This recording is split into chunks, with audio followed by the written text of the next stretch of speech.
Okay, Beth, look at the camera. Hi. And welcome back to Sticks and Strings. I'm Naomi. I'm Beth. I'm Eve. And this is Baby Yoda. Baby Yoda. We are, what are we? Mid-October, basically. Mm-hmm. The very first thing I want to say is that our hearts go out to everyone who's suffering in the war in Israel. So that's been very heavy on our hearts in my house. So just want to say that, get that out of the way. And I guess I'm going first. First, we have over 400. Oh yeah, we got 400 subscribers. Yes. 400. So at the end of the video, we'll tell you how you can. Yeah, or maybe right before stories. Yeah. Maybe. So stick around. Because we're going to have a giveaway. And we'll talk about all that. I'm going to go first because I walked in and said, I'm going first.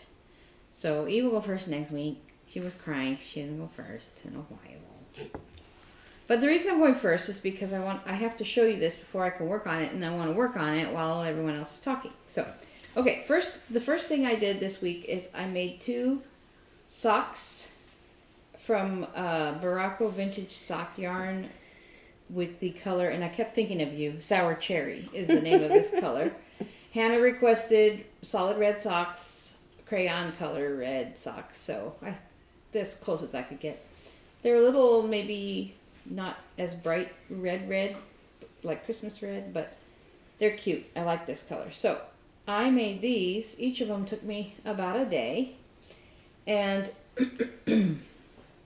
this one, then she also wanted solid yellow socks. So this is the same yarn in the color Citrus. And I made this in about a day. But this one just is hot off the circular sock machine. I made it this morning, which is why I was late coming. But it is, so it's getting easier for me. However, this one, you can see, I don't know if you can see on camera. Maybe I'll show a close-up of it. It's got several lines in it. See how you can see that? Like, it's not just smooth. Because the tension was so she had little feet. And when I did it the same tension as my sock and Mark's sock, it was too wide and I was worried it would be too big on her foot. Because I didn't want it too slouchy. I hope it's not too small now, but so I had to increase the tension, and all 3 of these basically were perfectly fine. But this one, the tension was such that I kept dropping stitches, and I had to fix it. And so these weird lines, I'll take a close-up picture of it. These weird lines are where I fixed the drop stitches, and they came out kind of funky. Yeah, you see them? Mm-hmm. So, and this one, I didn't change anything on the machine, and I didn't change any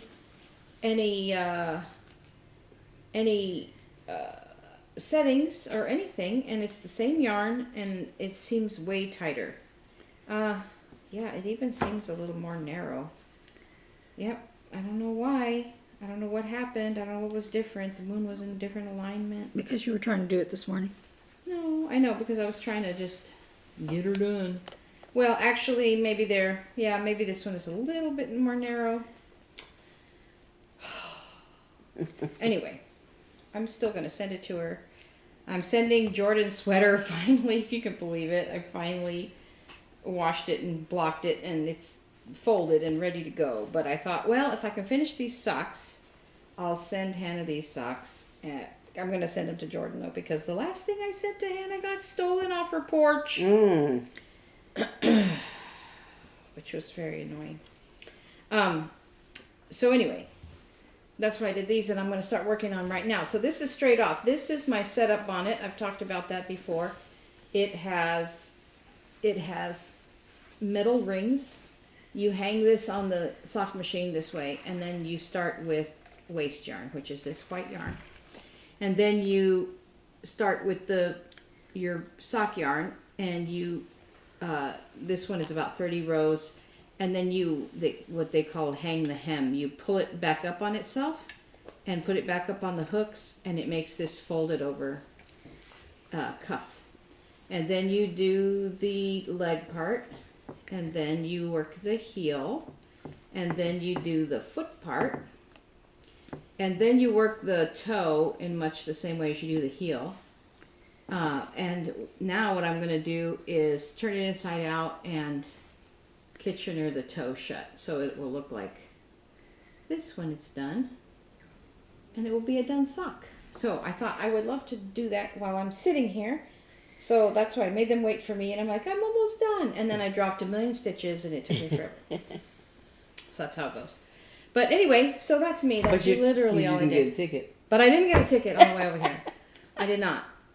But I did drive that whole stretch of road, and then I realized I don't even know what speed I was going. That same stretch. But no, I didn't speed, and I didn't get a ticket. Dog, you're shitting on me. And so here I am, and I am done. Okay. I'm putting my needle to the back so it's not distracting, so just a sec. I had just Put a thread. She's To put a thread. I had just started that thread, so. Okay, so first off, I finished Snowflake Sheep. Cute. Um, Can I see you? in a sec. So this little lights are supposed to be French knots. And I used that shiny thread that I showed you to do all of the stitching in the scarf, and I tried to do French knots with that thread. And knit.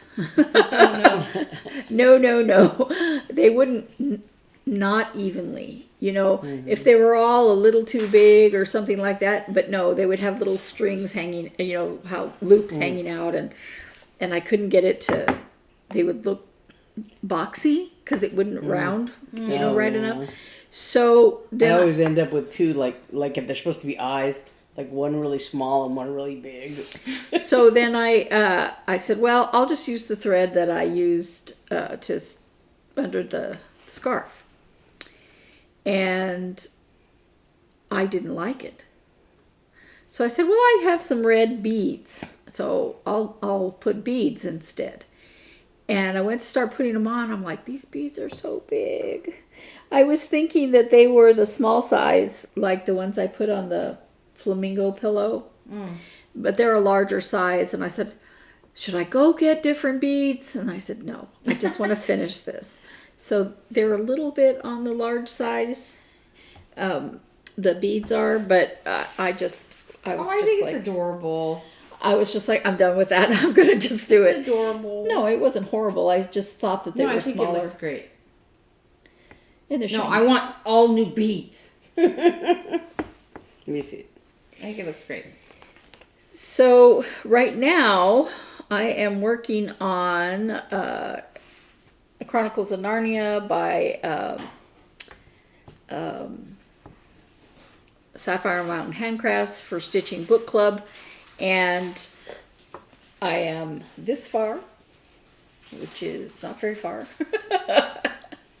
Oh, into the second section? No, this is still part of the first section. The second section is this down I see. here. Yeah, so I've done this much of the second section, but I'm still working on the first section. The thing that takes a long time on the things that go across is that, like, there's 2 stitches of that color, and I had done these over. I'd done this little thing over here, and there's two stitches of that same color in here. The other purple that's in here is a different color, and it's like that. When you look at it, your mind doesn't see that there's 4 colors of blue. It just sees blue, but it's fading, you know, and that's one of the things that takes a while, is that you have to go, okay, where do I change that color?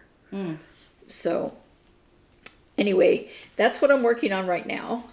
And then I started on the next ornament. By the way, that snowflake sheep is found in the Christmas Ornaments magazine. cross stitch. Anyway, I started on the next one, which is, I almost showed a pattern. I don't even know what pattern. Which is this little 2023 snowman right here. And that one is, the called for is 14 count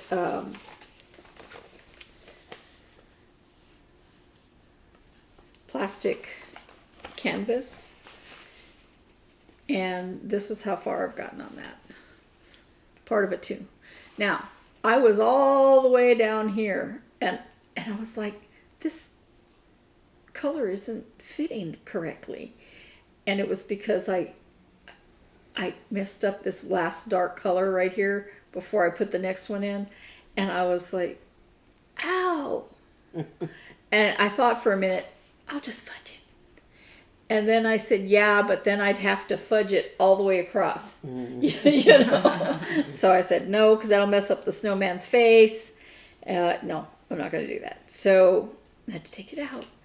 And I decided to leave the little tails of the threads because it's hard to tuck them underneath. Easier to just stitch over them, right? Mm-hmm. So I tucked it a little bit, but I'm just going to stitch over. Yeah. You know, and then cut it because it's too tight on the back for me to easily get. That's not how, I think it's Vanna Pfeiffer has talked about it, but I know some people do it. They do a waist knot. So they knot the thread somewhere like out of the way, and then as they stitch, you know, it stitches over the tail, and then they cut off the waist knot. And so that way they don't have to, like, if they're stitching with, you know, two separate threads, then they don't have to, like, hold a thread or stitch over it as they're going, because it's just, you know, left there to stitch over. Anyway, that is the only other thing I'm working on. Oh, no, that's not true. I'm sorry. This is still Sapphire Mountain Handcrafts 2023 temperature SAL. And we are now in October. And we've had some interesting weather this week. It's been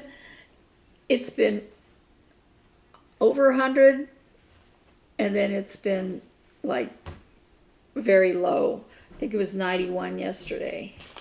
You know, and so it's like, well, it's starting to cool off, you know, the colors are getting cooler. But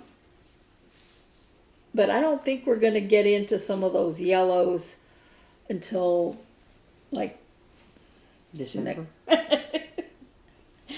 Until maybe toward the end of the month. I think it's still going to be oranges. I don't know that it's going to be reds anymore. Yeah, a friend of mine emailed me for my birthday and said, you know, has it cooled down yet? And I said, yeah, it's in the 90s. Anyway, that's all I'm doing. That's all I did.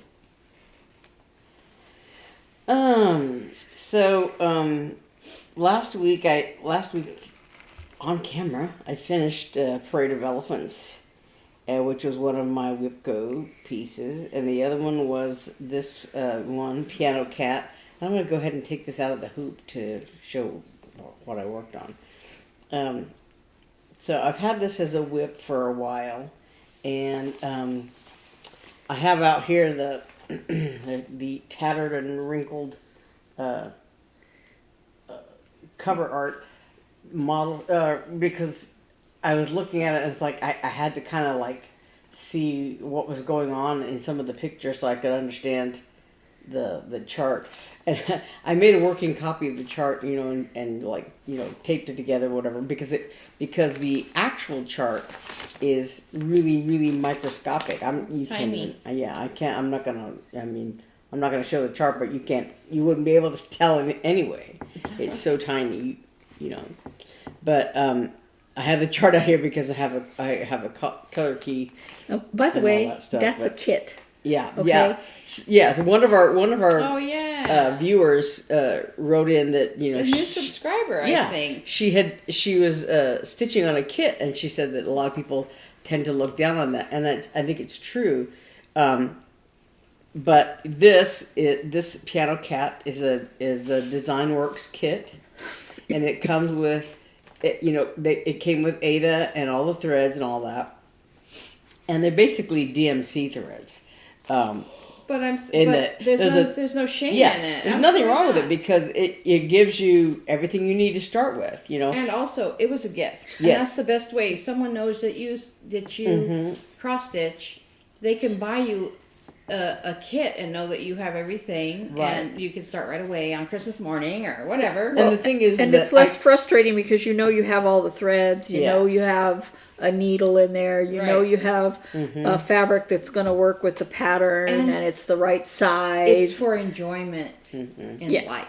Yeah, this is a hobby. This is a hobby. Don't let anybody give you any. Yeah. And the thing is if a lot of people object to the Ada cloth because it tends to be a little thicker, a little harder, a little stiffer, or whatever.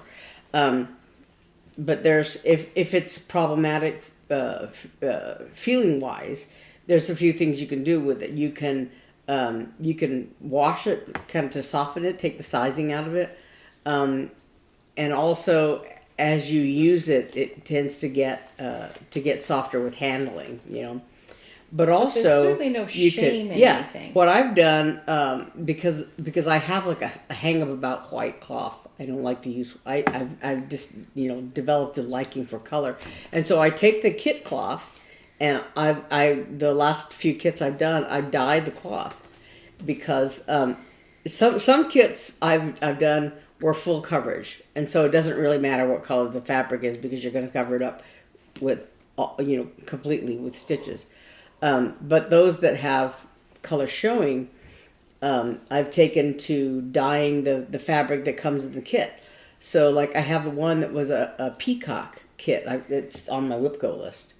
And I just dyed the fabric to go with it, so that I'm not stitching on white. And I just looked at the colors in the kit and chose a color to dye it with. And so there's all kinds of things you can do with, just because it's Ada doesn't mean that it's useless. But in this case, I did have a piece of Ada cloth that came with the kit, and I oriented the fabric the wrong way, and the pattern wouldn't fit on there. And I had already done a lot. As a matter of fact, I have the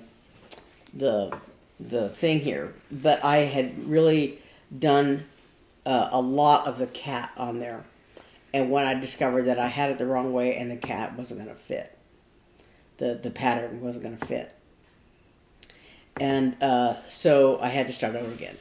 So I started over on Lugana. This is 28 Lugana, which is basically the same size as 14 count Ada, but I oriented it properly this time. And so I had to start over again. So I've been working on this. Yesterday was the third day. I didn't do a whole lot on. I don't know if I did any of this on Tuesday. I think I started it on Wednesday. Wednesday. So I've been stitching over here, and it's very pixelated.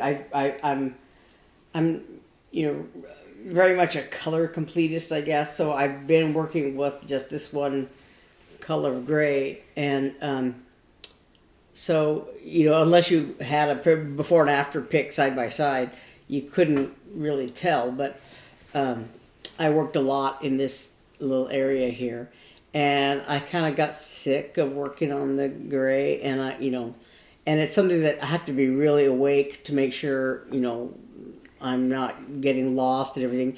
And also on my working copy, I had taken like a pink colored pencil, and I would coloring in the areas that I had stitched already. And then when I had to start over again, I already had all this stuff colored in on my working copy, and so I picked a different color and was coloring over it. So it's it's very very easy to get confused, you know. So I worked on it as long as I could stand it, and then I couldn't stand it anymore. So I went over here, and when I restarted this, I stitched some of these other elements over here that were not gray, like the yellow of his eye and the little couple stitches for the pinky nose and mouth. And so right around here, around the cat's muzzle, it's white. So I've been working on that. And I worked on it down until it got down here, which is this dark color is part of the piano. Up here, there's a blue line, and right here is a bunch of music, and it's all done in like single stitches and back stitching. So I haven't put any of that in yet, but I was very tempted to do it because it's something I could do, like a single stitch and a whole bunch of back stitch and a single stitch, a bunch of back stitch, and but I just haven't, you know, done my plan of action yet. But so now I'm working on some more of the piano here because I can do it while we're talking. It's just back and forth, you know, and it's very dark gray. So it's gray and darker gray and very dark gray. So I'm sorry my child found a hard thing. There's a few other colors, but it takes a lot of gray to get to the other colors. She said, "Kitty, and music. then there's white." Aunt Beth will like this. But yeah, so I've been working on that the last few days. But so after I finished Parade of Elephants, I worked on the Black Cat season bell pull stitching, and so I finished the border. I wanted to do the second border so that I could start on the second pattern. But so I finished the border, but I wanted to do the new start on my birthday as a birthday start. So I went ahead and worked more on the first pattern, which is Midnight Walker. And so I finished the cat and the words I finished the other day, a long time ago. And so all I'm doing now is the yellow moon and stars, and there's a few yellow stars down here, I think. No, down here along the words. So there's just I think I did half of the moon there, and there's some more stars to finish. So it's almost done. And then I just did Black Cat of the second pattern is Black Cat singing in the dead of night. So I'm starting on the second one, and hopefully if it goes as quickly as this one did, you know, I'm not going to finish the whole thing by Halloween, but I think I can make some pretty good inroads because I'm probably not going to do more than the 6 days that I've set up for this, and today's the 4th day. So I can work on this most of the rest of the month. I do have the Little Brown Bat is going to be my second new start, and so that's gonna, you know, take up some stitching time too, because I want to get a significant start on that, and I have to do the border before I can start on it. And you know, I had thought, oh, it's the October pattern, so there's just 3 patterns left, and I'll have all of them at least started. But no, because I didn't do. I was gonna say, you didn't start in the beginning of the year, right? Yeah, I started later in the year. I started with the first 3 patterns, but I never did. And I think I did the first 6, but I didn't do 7, 8, and 9 because I was doing cross stitch camp, and also just because you know, I had already I had started late in the year, so I didn't start in January with the first 3. So I thought, gosh, I'm already done. And I was like, no, I didn't do it. Because then I saw my little project bag with the eagle in it, and like, oh yeah, that's July, August, September. Oh. So, but you know, I was I think I mistakenly thought that Pam Schaefer of Just Keep Stitching, I thought that she was picking out her WIP-GO patterns, but the patterns she was picking out were for something else. But it got me thinking about what I'm going to do for WIP-GO for next year. And I think the WIPs that I want to make sure I put on there and make sure I work on are the ones that are like mystery SALs or SALs that have, because I was thinking about And the SAL is a Stitch-a-long. No, it's a start along. Yeah, yes, for me especially. But I was thinking about things that are like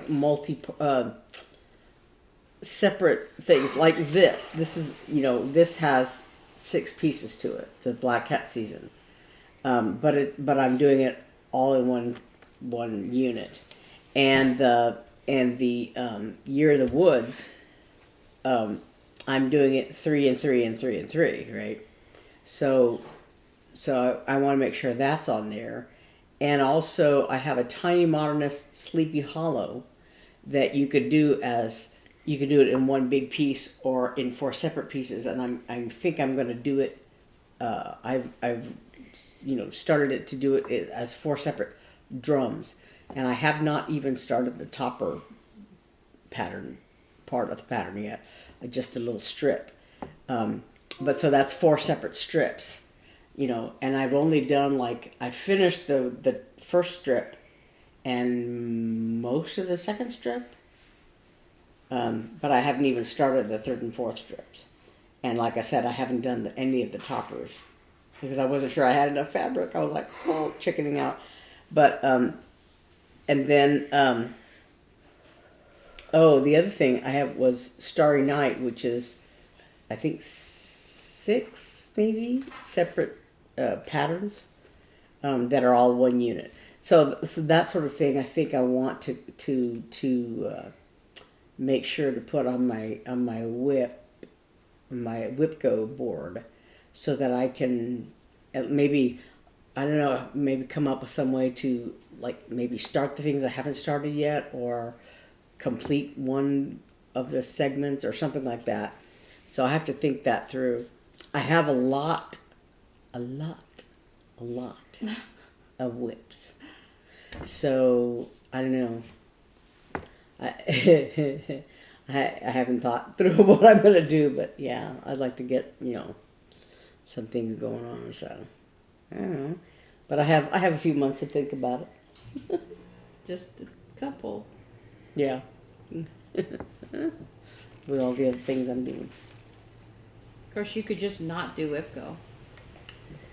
So, Well, the only reason I'm doing WIP-GO is because it helps motivate me to do I it. is that the know. rest Instead of of you? going, I have so many things I don't know what to do. What'd you say? I think it's really helped me Oh. get some projects Mm-hmm. done, and it's helped Beth focus on what it is she wants to work on. And getting all my FFOs done, because I put that on my WIP-GO thing, and that's I still When have I to do my encouraged her WIP-GOs, to put my her FFOs. WIPs on, her FFOs on WIP-GO, I meant as the square, which she has a WIP, a new start, and an FFO on each square. Mm-hmm. I'm like, Well, that's good though. that is a challenge. Yeah, Yeah. but it's helping her. Yeah. Yeah. She has had a lot more FFOs. This And the goals of my WIPs, I've reduced to 6 days each, and so that's a total of 12 days of stitching, with a little leeway in there for other things, for some new, But then with the new starts, I don't get much done on the new start, but I get them all started because I've got a pile of patterns, and what have I got them for except to start them, right? I'm not saying there's So- anything wrong with that. I'm just saying, yeah, it but it helps me. helps you focus on what you want to do. So Are you done? This Yeah, I'm done. This week was Beth's birthday, Yes. All and week. Almost. well, it's going to be longer than because I was going to make her a cake. I like to bake. I used to make cakes from scratch. I don't do that anymore. But I was going to bake her a cake. She picked out one at the grocery store. I was all set to do it. But as you all know, I hurt my leg in August, and I've been struggling with that. Well, in trying to walk, I managed to inflame, I'd had previously trouble with plantar fasciitis, and I went to the doctor and the podiatrist, and she said, yep, that's what it is. And so she put injections in my knee, in my heel. In your heel? Ooh. She put injections in my heel and said, I don't want you standing on it or walking on it. And you said, no cake. I said, no cake for you. And the things I had planned to cook, I really haven't cooked either. So, and she made some soup. Oh, Yes. so good. I made green chili chicken stew, which is like, there's a handful of things. I'm not a cook. I'm not, but there's a handful of things that I've learned how to cook because they're easy. The more, there's times when I've seen recipes like in a magazine or something. I thought, oh, that looks really yummy, and I'm like, oh, okay, it's kind of food I like, and I'm looking at it going, oh, but then there's this and there's that, and there's 1,000 steps and 1,000 ingredients, and I'm like, the more steps there are, the more ingredients there are, the less likely I am to do it. So yeah, I have a little recipe box that has I would find a recipe and think, oh yeah, someday I'm going to make that, and then I'll never make it. So I have the other day I was going through there and organizing it, and I just threw away a bunch of stuff, going, I am never going to make that. So, but one thing I forgot to mention was I have a little bit of haul. The other day I ordered some things. I'm going to hold them down here so you can see them against my shirt. I went to embroidery.com. I had done the I Love to Stitch challenge in February, and I hadn't gotten, the needle minder is free, but yet, with purchase of something. So I hadn't gotten around to ordering anything. And it gives you free shipping. Yeah. And so this I Love to Stitch needle minder, it's a heart and a little devil heart and with a devil tail needle minder was on there. And so I was looking at embroidery.com trying to decide, on what I wanted to order to go along with it. And what I found was there's a black cat needle minder. Oh. So this is going to go on my black cat season stitching. When it's done, you can leave it on there. Yeah. You won't, so it's but you could. So yeah, it's a black cat sitting on a little branch. So that's cute. So you want to hear something funny? Something funny happened at the symphony last night. So last night we have started a new series out in a town in the East Valley, and they have a beautiful hall, and out in Mesa where the attic is. Yeah, and they have a beautiful hall there, and we're very excited to be there.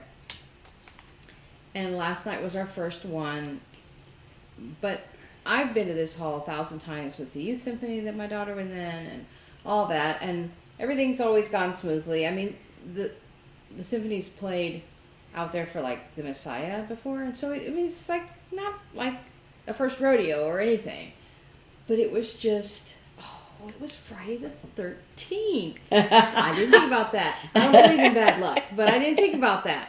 So our CEO and the mayor came out and talked at the beginning, and then when the conductor wanted to talk, well, and the mic was a little weird, and even the little announcement was a little weird. And then when the conductor wanted to talk with the mic that he had, it wouldn't work. So he just was like talking, and then they came and gave him another mic, and that one, I think they thought it wasn't working, although we could hear them. I don't know, it was really weird. And the composer of the piece that was there, and she tried to talk, and it was working, but I guess she couldn't hear herself, so she thought it wasn't, so she held it down. And then it started to feedback, and then as she was walking off, because the mic was hot, it was giving all like really bad feedback because she was holding it close to her body, and so it's kind of weird. Like, it never happens, but just kind of stupid and bizarre. Okay, fine. So they play the first piece, and it's beautiful, and then they play the second piece, which is the Dvorak cello concerto, and they started it, and then the music got a little bit quiet, and all of a sudden you could hear, and Mark and I are looking at each other, and finally the conductor stopped. It hadn't been very long into the piece. The cello hadn't even started yet, but he just stopped.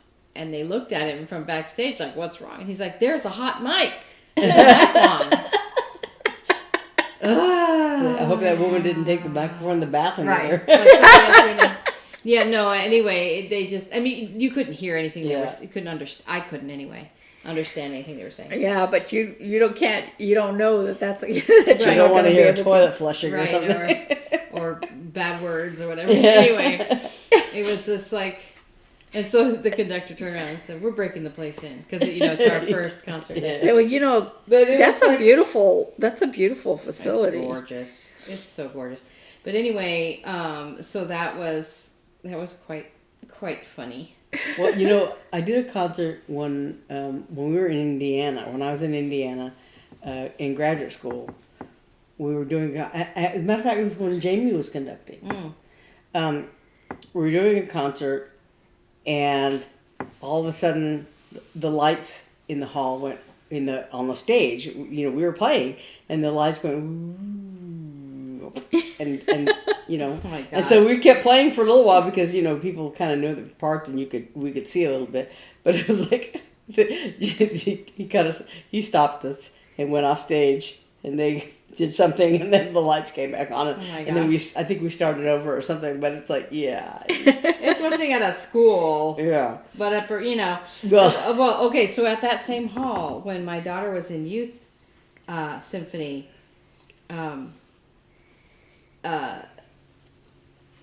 we were watching their concert, and all of a sudden the fire alarm went off.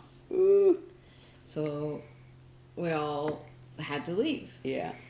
And Yeah, it 'cause you turned never out know. it was a little kid and one of the moms, like the Oh. little brother of somebody was in the orchestra, pulled the alarm out in the lobby. I guess she'd been walking around with him because he was bored or whatever, Uh-huh. and he pulled the alarm. The worst thing that happened to me in a concert was that time that I was, as a professional, there was one year when we were between conductors. They were doing the conductor search. And one of the concerts we were doing, one of the guys he was the conductor of the symphony chorus or something at the time, but we were doing a special concert. It was part of the orchestra and the chamber singers, which is a elite choir group that worked with us a lot of times. But sometimes they would hire some of the orchestra to accompany them on their concert, which was the case. And so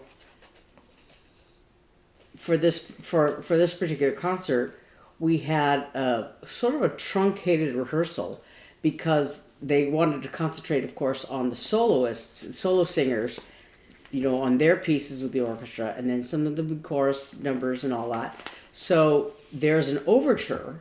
This is a Handel creation piece. And so there's an orchestral overture before all the singing starts. And so we had gone through it once with this conductor in rehearsal. And there's a place in there where like maybe half the orchestra is counting rests and the other half is playing, and then at some point we come in later. Well, there's a big hold in there with that half the orchestra plays or whatever, but when in rehearsal he conducted through it was long notes, whatever, so he conducted through it and whatever, so it was fine. And then of course we went on to do all these things, and so pretty soon, the performance came up, a couple nights later, and we had never gone through the overture again. We had just done it that one time. So here we are in the concert. We're playing the overture, and it gets to this long note, and like many choral conductors, and I don't want to be disparaging, but this is the way orchestral people look at it. That choral conductors conduct the words, and orchestral conductors conduct the beat of the orchestra. So, we got to this long note, and of course the choir is not singing, just the orchestra. We get to this long note, and he holds it out and doesn't conduct. And I'm trying to remember, is this a fermata or is it which is a hold. Yeah. Fermata is like a hold where you just hold without time. Yeah, and so because he wasn't moving his hands, and I'm like, wait. And then by the time I remembered, it's not a hold. It goes through. Then he starts conducting or whatever, and I'm like, I don't know where we are. Did he hold a measure and then start conducting, or and those people who were still playing, played through it, and they were fine. But several of us who were counting measures weren't quite sure where to come in yet. And so people were kind of guessing where to come in. And, it was obvious that some people were lost, and so we were like, trying to play. And of course you try to keep going because you're trying to salvage the performance or whatever and figure out where we are or whatever.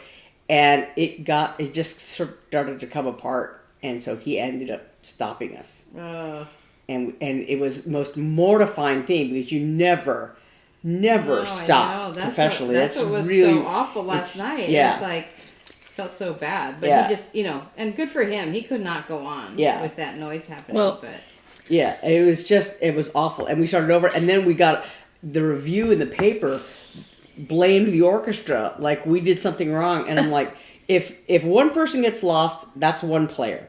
If the whole orchestra gets lost, that's the conductor. So when we were in high school, we had an absolutely fabulous, well, not Naomi, she was in high school way after us, fabulous band director. Mm-hmm. And he loved conducting the band, and we would go to, there was a competition downtown Albuquerque that all the schools would come from around the state, I think, would come, and it would be different sections of practicing. Playing. One is a piece that we would just play, but there was a sight reading thing to see how good your group was at sight reading, and we always did pretty well. And then he got sick, so he left the school, and we got this other guy in. Now, our group... that's the guy I had. Yeah. Is it still? That guy was awful. Rick, what's his face? No. This is the interim person. Oh, you had Rick. You had the one after. So, our band was huge because this guy was so good. He would take popular songs and what's it called when you rearrange them? He would he would make arrangements of them so the band could play them at like homecoming and graduation, and they sounded. They would get singers and stuff. It sounded just like the record. Yeah, we did Nights in White Satin. Oh God, that was so good. Yeah. Anyway, then we did a lot of stuff, and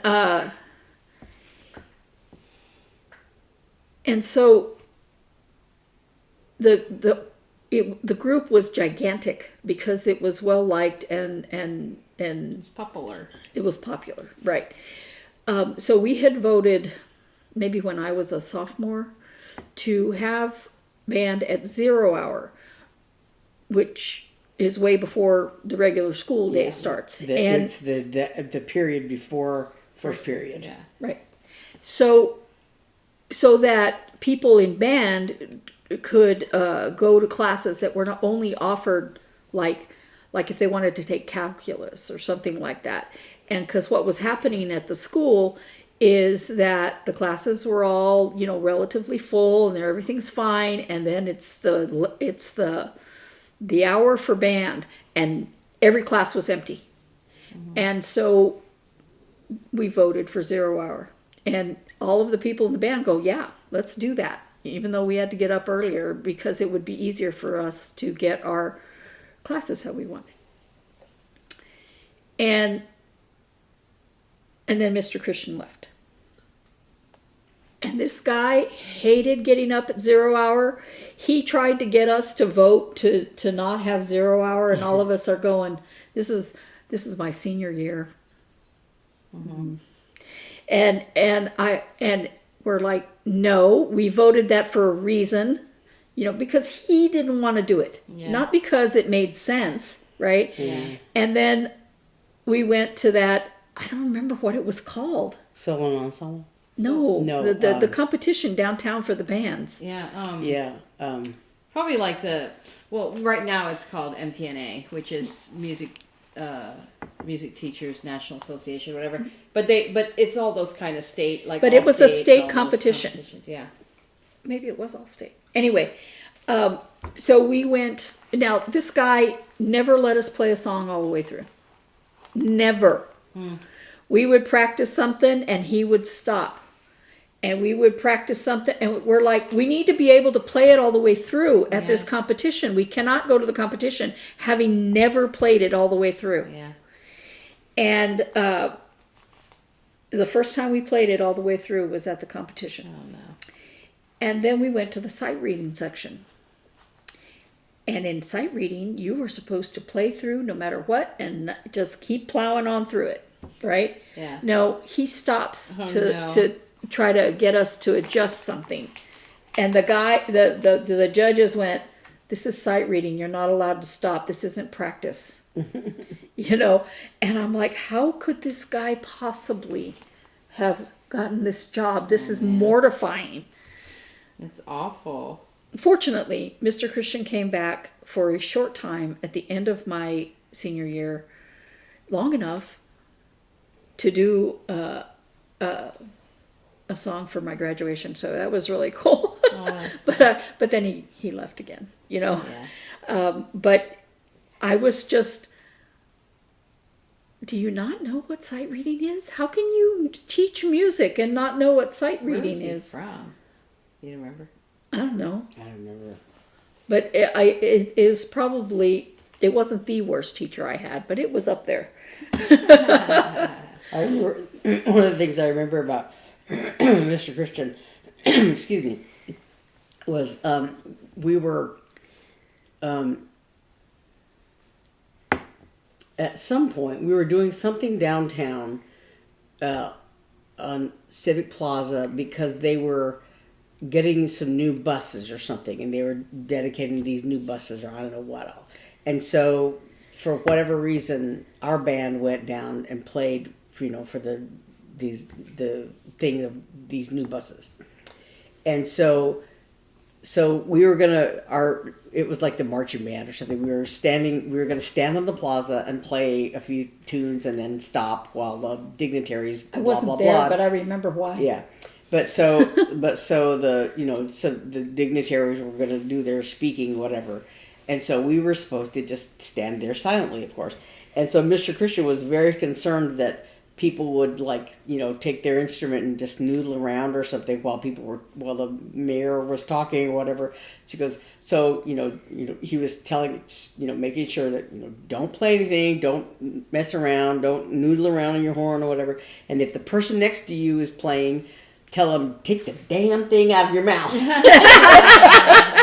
That's what I always think of Mr. Christian. But actually, he was there when I graduated, because we had again several songs, and I remember we had like the Goodbye Girl and a couple other songs that we had. He would have gotten sued nowadays. Yeah, I think that. Well, I think because he didn't do it, he didn't earn any money from it. Right. It was that's the big thing. I think that he did try to come back, and he just couldn't. So I know why that dedication, why the band was there. the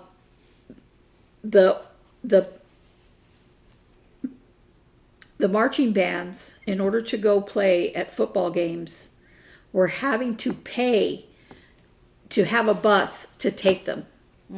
The bus was not paid for by the school system, and it was like a big deal, because I can remember us all trying to earn money to pay for bands so that we could go play at the football game and march in the football game, and so they had changed something and gotten more buses so that we could do it, so that they wouldn't have to pay for it anymore.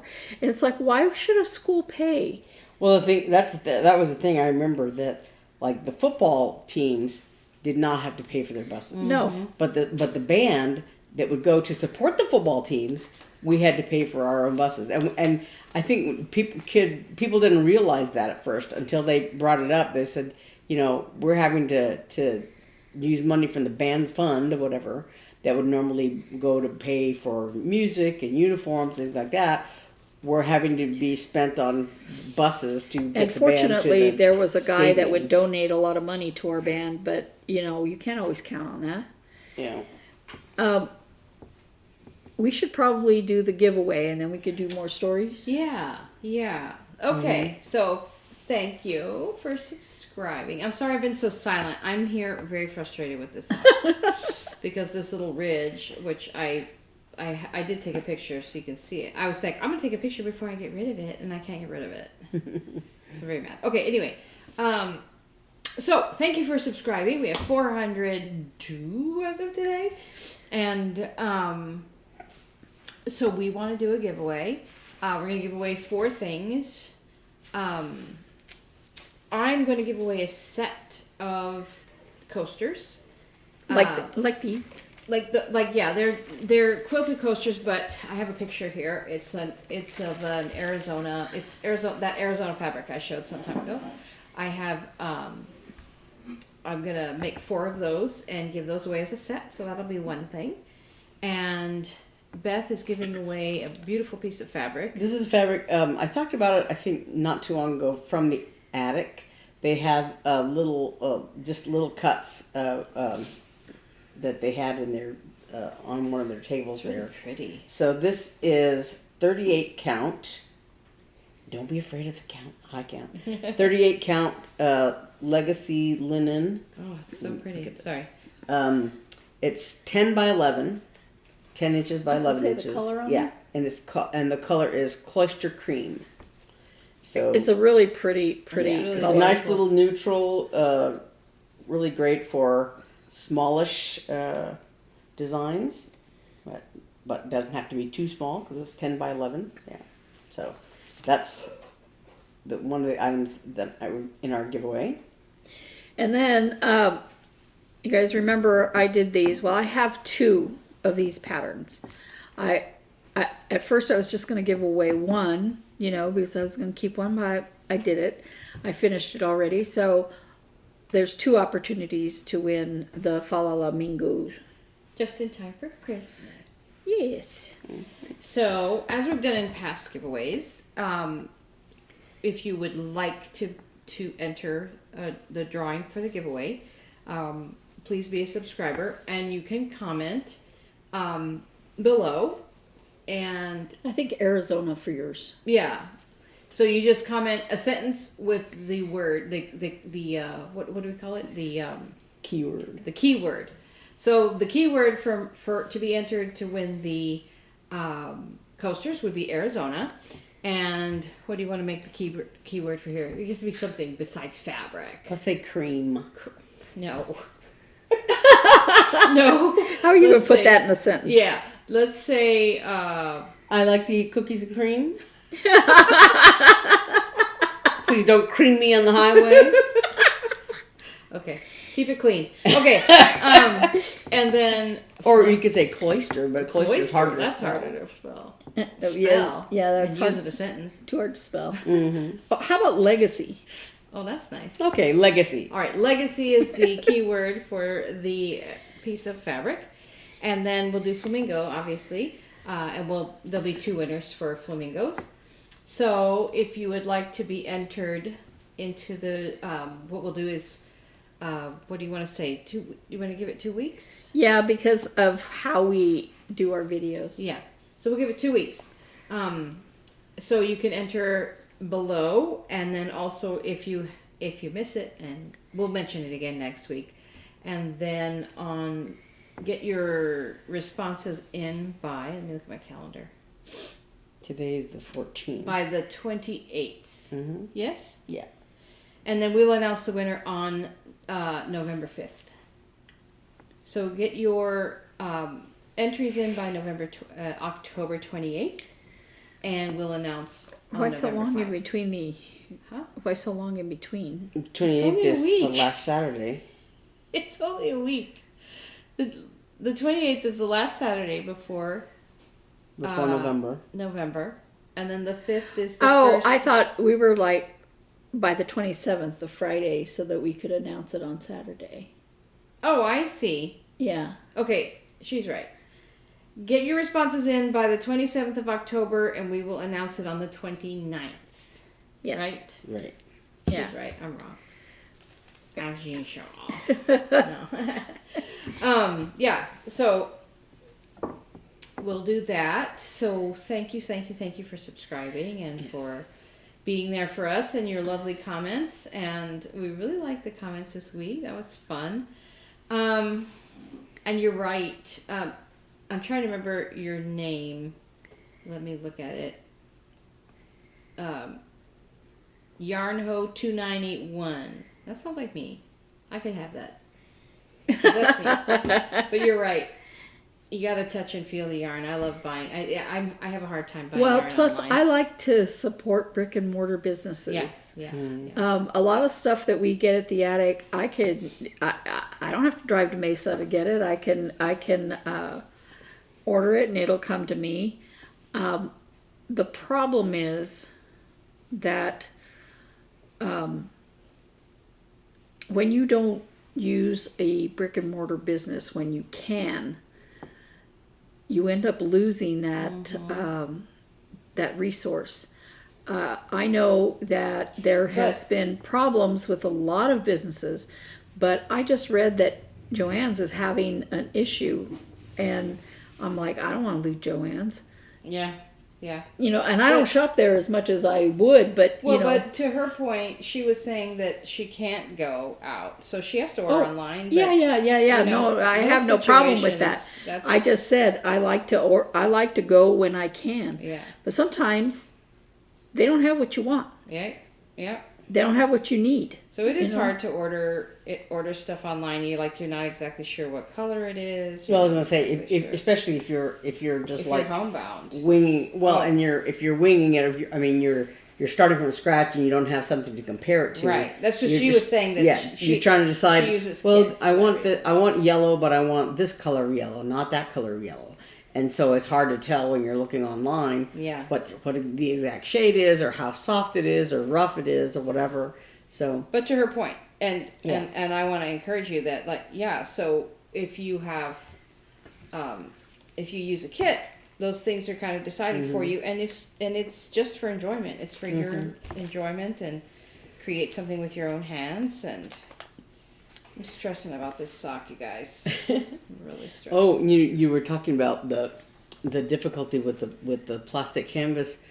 Some time ago, I was doing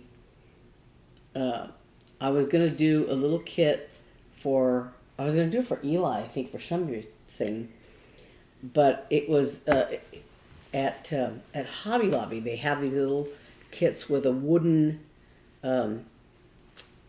thing in them. Like I guess it's like 14 count, but it's like a wooden shape or whatever.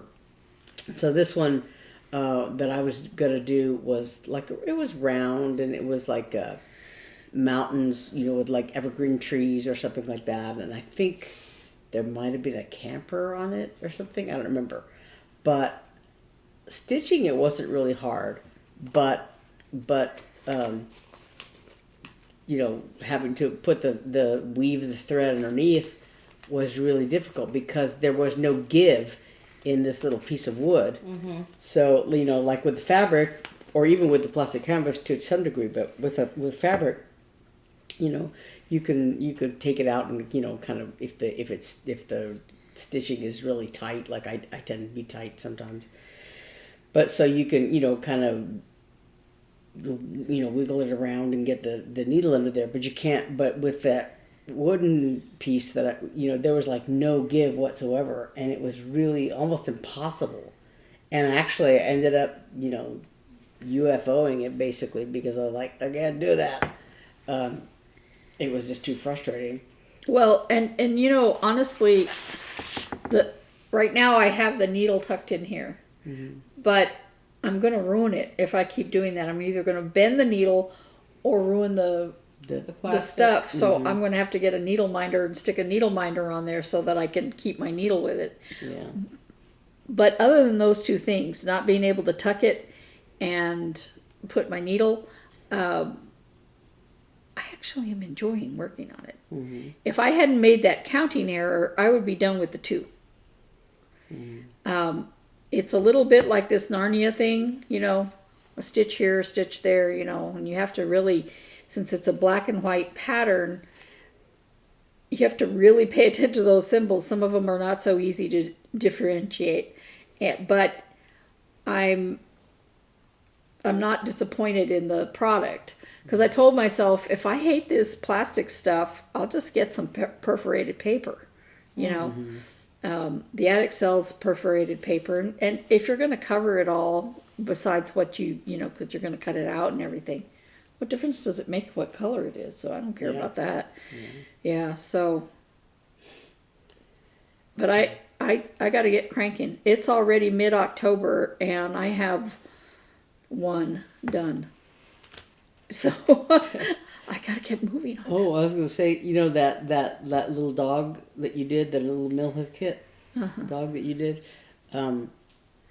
Stephanie Schaefer on Just Keep Stitching was talking about, I guess she went on a Mill Hill kit, and she got a whole bunch of Mill Hill kits. Yeah. And she was talking about how she was, you know, a little intimidated. I guess she has some friend who knows all about beading or whatever, so she's, you know, talking about that. But one of the ones she got was that little dog. You're like, don't do it, don't do it. It'll take you forever, cursed. and you'll do it the wrong Yeah, way. she probably won't orient it incorrectly. You know, there's a big difference between the way Beth and I know Beth has oriented things incorrectly, you know, so I'm not saying that, but the way Beth and I approach things. One of them being that I have a tendency not to measure, to eyeball stuff. I don't overthink anything, and so when I look at Beth's, like her FFOs or things like that, they're very precise and they're done very, very, very well. Mine, not so much. But it's just a difference in our approach to things. There's no wrong, you know. I sometimes have to make adjustments and do a lot more frogging and stuff like that because I'm not paying attention enough. And that is also the way I paint and the way I draw. I don't, you know. Well, you know, for me, FFOing is harder though, because for one thing, I have a little perfectionist streak in me. So like little, I mean, it's a like broad thing down your back. so you know, I have a tendency to, I want it to be perfect, or I want it to be centered, or I want it to be straight, or I want, you know, and so, but also, coupled with that is I have very, I think in a way, limited imagination about like, you know, ease of purchase. Oh, I could do this. I could do that. I could do, you know, oh, look at this thing. I could use this. And so part of me like sees something and think, okay, that would be a good thing to finish something on. But then it's like, I don't know how to do it, you know.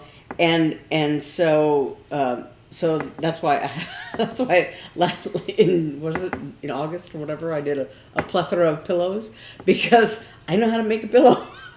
I know how to stuff it. I know how to trim it. I can, you know, things like that. and I know how to cut it out and all that kind of stuff. And but like doing. And you know how to make Eve sew it. Yeah. Well, I used to do them all by hand. I used, the ones I did earlier, I did by hand, but, and I've got a few more techniques now from having, watched other people, like making cording and or things like that, or, some of the, how to finish things, or like lacing. That was something that really intimidated me before, because I think because there is a sort of a school of thought of doing it for certain kinds of finishes or whatever, but I've been doing it like for just easy flat finish kind of things that are not framed. And I don't think I've done an actual framed piece in I don't know how long, because I used to do those. All the ones I did for my parents, I think, were all framed or whatever. But since I've been here for sure, I've been doing a lot of pillows and a lot of other flat finishes stuck to something or whatever.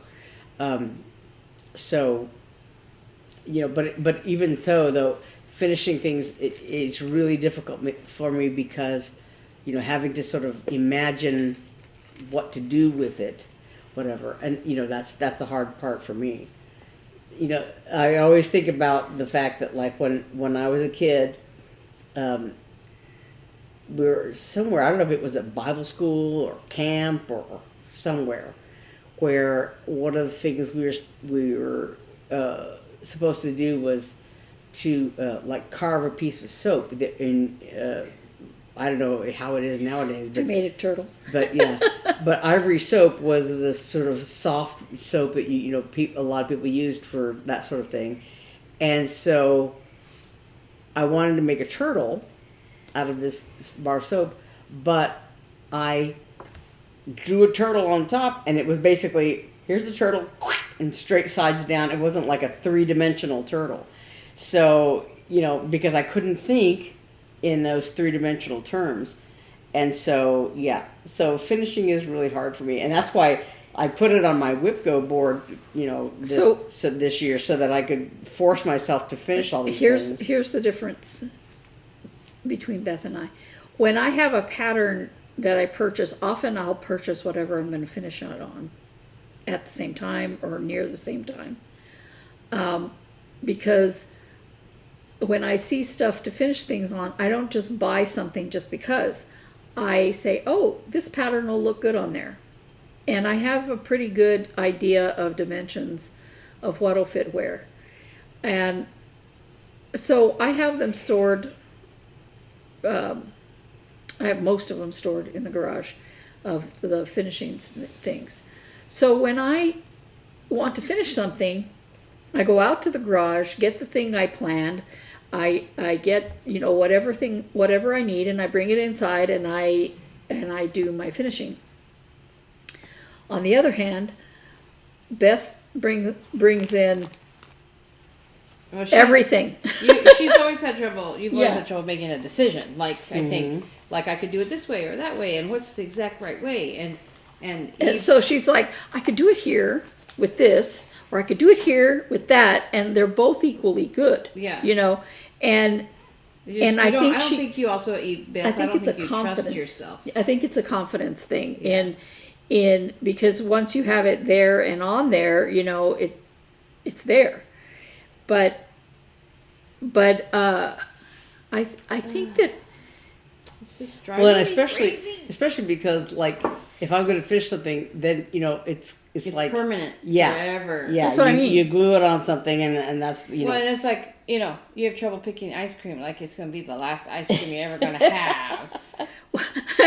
Now, honestly, I have trouble choosing like what pair of socks I would wear. So we'll go to a drive-through, say McDonald's, that we've been to a lot, right?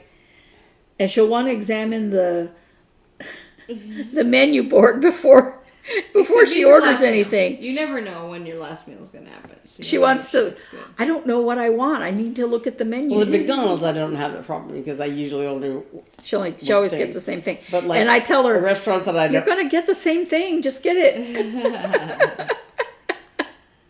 Well, that's how the world turns, right? Yeah. But we're all different. And it doesn't matter, you know. This is making me crazy and crying. Well, especially because these ridges are on the bottom of the sock, Oh yeah, and I don't want her to have uncomfortable feet. it's like a dental tool. You could scrape plaque off your teeth with that It's called a thing. loom tool. Yeah, I'm just trying to I'm trying to spread the yarn out so that so what happened is when those stitches skipped and I fixed them, that row is very tight, and so the stitches on the knit side are like, you can see them in there. They're like, see, like you think that's 2 stitches, but if I pull this one up, you see a whole nother stitch that's hidden way in there, and I'm trying to pull it out, and it's making me kind of trying to even the yarn out, but that means I have to find the row elsewhere. See, look, I have that stitch pulled, and there's another tiny baby one right there. You see it? But when I let go, it looks like there's 2. You know what I mean? Like, it looks like there's only 2 there, and then I pull this one up, and you can see that other stitch right there. See the other V? Stuck way in there?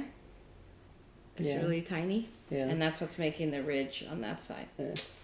Oh, it makes me so mad. And this sock really does have a lot higher tension than the others. And I didn't want to loosen the tension on the machine because I was like, this is the exact same way I made all these other 3 socks. And I don't know why this one was worse. I have no idea. And I could unravel the whole thing and remake it. She'll never wear it if one sock is tight and the other one isn't. I know. So part of me thinks, because look, if I really lay it out, it's like significantly skinnier. But I don't know why. Like, nothing on the machine changed. Nothing. I don't know. So maybe what I will do is I mean, I might have enough yarn. I was gonna say, do you have enough yarn to make another sock? I don't think so. I have a lot left, but I don't think it's enough. So my best bet would be to just unravel this and so see. Look how much skinnier it is. Okay, well, You should take a picture to show people how okay, different I'll it show is. how much skinnier it is before I take it apart. Because these two are exact, and I made them within a day of each other. It's the same brand of yarn, and here, I'll take a picture of how much skinnier it is. It's really bad. I'm so upset. I don't understand. Because I didn't change anything. You can really see the difference. And then, like this first yellow sock that I made, and these red socks are exactamundo. I don't understand. So. Okay. Oh, my goodness. So are CSM socks easier? I don't know. But the problem is, this is what happened when the same thing happened with one of Mark's socks. The second one was significantly tighter. It's too tight. So I unraveled it. And I used the same yarn to, see, I also cut off a little bit too, and not that much. I used the same yarn, but because I loosened the tension, I ran out of yarn at the toe, and I had to add yarn. So that's probably what's going to happen. But I can add yarn. I know how. But oh, that's sad. But it's too small. I think it's way too small. So. Well, and it has those ridges that you don't like, and it and has. I can't get rid of them. Yeah, and I think with the amount of time that you're spending trying to fix it, when you're not going to like it anyway, you might as well redo Back to the it. cranking board.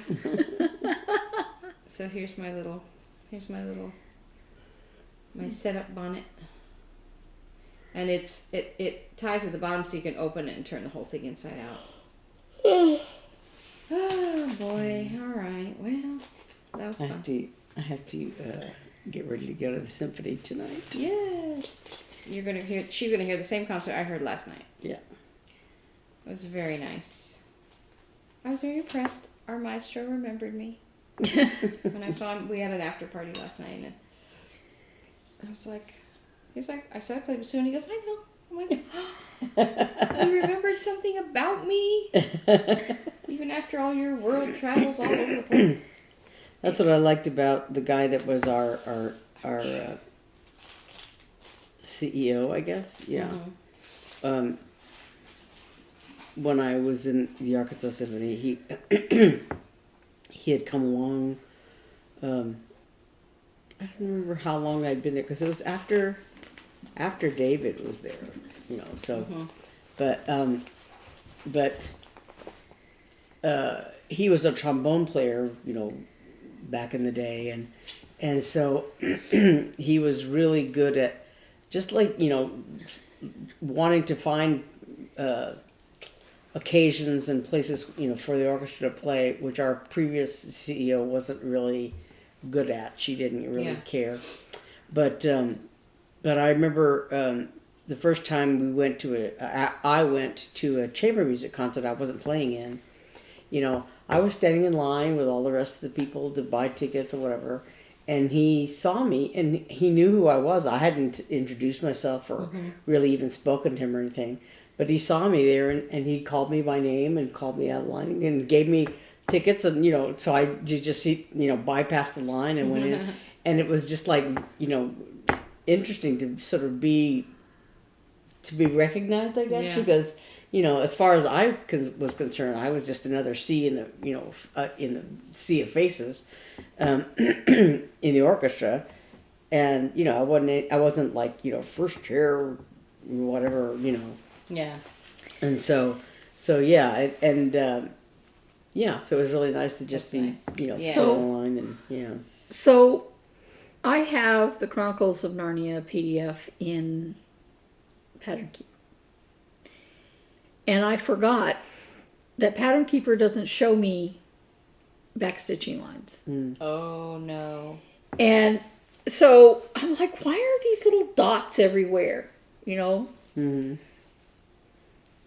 It's because there's little swirly things that go to them, and like branches, and there's some backstitching lines that come out of this to out of these little things, and then in between these, because I was like, why is this random little purple thing? It says the Lion, Witch, and the Wardrobe in between these two little purple things, and then here I was like, why are these random things so far apart? And then all over these little spots, because it says Peter, Edmund, Susan, and Lucy. Oh no. And I'm like, why? I don't understand why it does that. Yeah. I don't know. I know. I've heard other people say that too. That It's very annoying. Yeah. It can't figure it out. They couldn't figure it out software wise or something. I don't know, but it gives you the opportunity to look at the PDF instead of where you're marking it there. So Oh my god. I'm like, so do I do all the stitching and then go back and put in a gazillion million, backstitching lines? Well, probably you could do, because Do I one know section at a people. time, Some people backstitch as they go. So like if you, I know. like you could do this area here because it's not. Well, I'm finished with this top area other Yeah. than all of that backstitching, and Yeah. there is quite a bit of backstitching. Yeah. Oh, so you're looking at the PDF right now? Right now, I'm looking at the PDF. Yeah. I see. See, but when you look, Oh. at the pattern, Oh. this is what you see. Mm-hmm. Oh, how weird. Yeah. Yeah, I would So- go back and do, since you So like. I think I want to finish the top with it. I'm supposed to work on it 15 days. Mm-hmm. No, 10 days. And it's already, what, the 13th, 15th, 14th. 14. I haven't worked on it 10 days because I've been working on those ornaments and the flamingos and you know, I'm not sure I want to work on it 10 days. But if I go and just do all of the back stitching that is up in this area, I think I can call it done.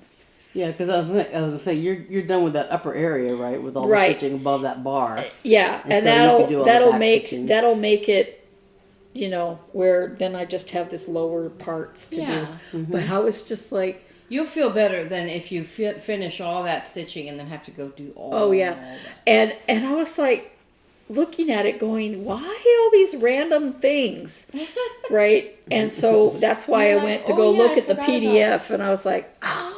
I forgot about the thing called backstitching. Because it says the Chronicles of Narnia, and of course, the first one has, Right.